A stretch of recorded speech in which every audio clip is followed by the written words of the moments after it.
This is an introduction to an inductively tuned crystal radio, and I've been working on these in the past, but I've picked it up again. In the past, what I did was I had a ferrite rod with a coil wrapped around it. I used capacitive tuning, but the core diameter, so this is one of my tests from back then, the core diameter was too small, the wire size was too small, and both of those things make it very inefficient. The resistance of the thin wire is too high, and the small core is just too inefficient. The capacitor I was using for tuning was too lossy. Those thin film capacitors are just too lossy, and there was too much loss in the ferrite rod, and altogether it just didn't work. So I have come back to this with some different ideas, and I've already made tests. You can see my test rigs here. The selectivity is good, the sensitivity is okay, the volume is very good, and the cost is low because like this rod is, I don't know, it was like less than $1.50. So yeah, the new key components that we'll need for this type of radio is a plastic tube. I'm going to 3D print mine. You don't have to 3D print yours, it's not required. You just need a plastic tube that the ferrite rod will fit into. It's got to be the right length, obviously, and the right inside diameter. And it should be relatively rigid. You can use glass if you can find it, that's okay. What else? Let's see, the ferrite rod, or you can actually DIY your ferrite rod by getting these cores, which are readily available. If you can't find the rod, although these are pretty easy to find. These are super easy to find, and what you want is you want the right diameter. I'm using a 10 millimeter rod, so these should be roughly 10 millimeter if you want to follow my specs. And you just order enough of these that you can stack them together like that. Put a little bit of super glue in there to hold them together. And then when it's time for a tuning rod, you get a brass or stainless rod and you can poke it in there and use epoxy to hold those onto the tuning rod. And that's it, pretty easy. What else do we need to talk about? Okay, my circuit diagram, let's clear this off. I can show you what I've got going on under here. I am using an antenna and a ground. The original ones only had a ground, which, yeah, I know is strange, but they had a special inductor, which they called, what did they call it? A antenna coil.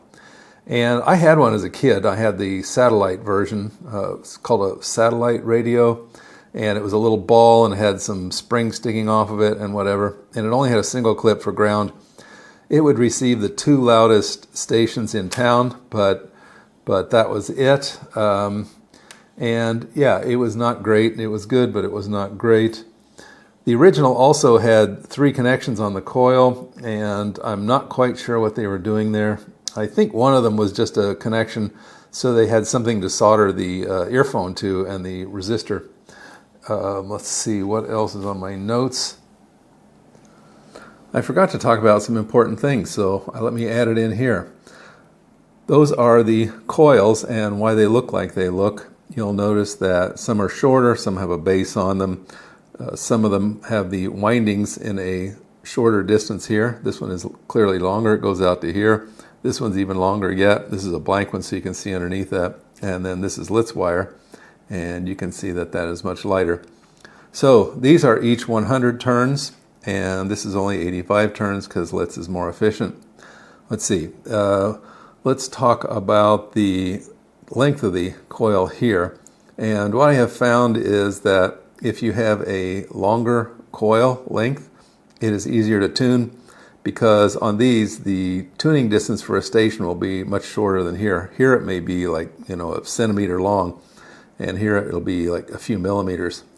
So that is one difference. Obviously, the shorter coil can be put into a smaller case. So that is the trade-off. Let's see, what is next on my list? Scatter windings versus straight windings. You'll notice that these are all scatter windings. And that is because in a straight winding, you end up with the maximum amount of inductance. And you may say, well, that's good, right? Well, no, because when you are using an inductively tuned radio, when you pull the rod all the way out, you want a minimal amount of inductance. So, in other words, you want the maximum range. You want this to go from maybe 20 microhenries up to about 600 microhenries. And if your windings are very close, your minimum may be, like 100 microhenries, so you won't be able to get the lower range. And that is why the scatter windings actually help give you a lower low end. Okay, next on my list is Litz versus the 24 gauge. And as I mentioned earlier, this is 85 turns, whereas these are 100 turns. So one benefit of the Litz is fewer turns, and that means you can actually kind of stretch it out farther, and there's not as much physical space. The wire's not forcing you to take up that space. I have found that the 24 gauge copper works just about as well as the Litz, so yeah. Where do the windings start? Now, on these coils, the entry of the rod is on this long end, so you need some space here so that you don't just withdraw the rod all the way out.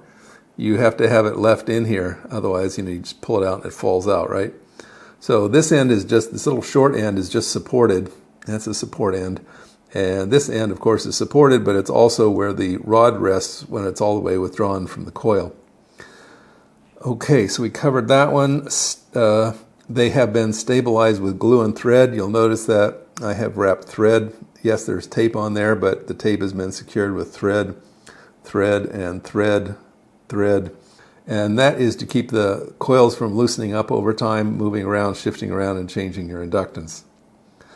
The windings, you start winding from down here at the opposite end where the rod goes in. So on all of these, the rod goes in here, starts here, and goes in this way, like that.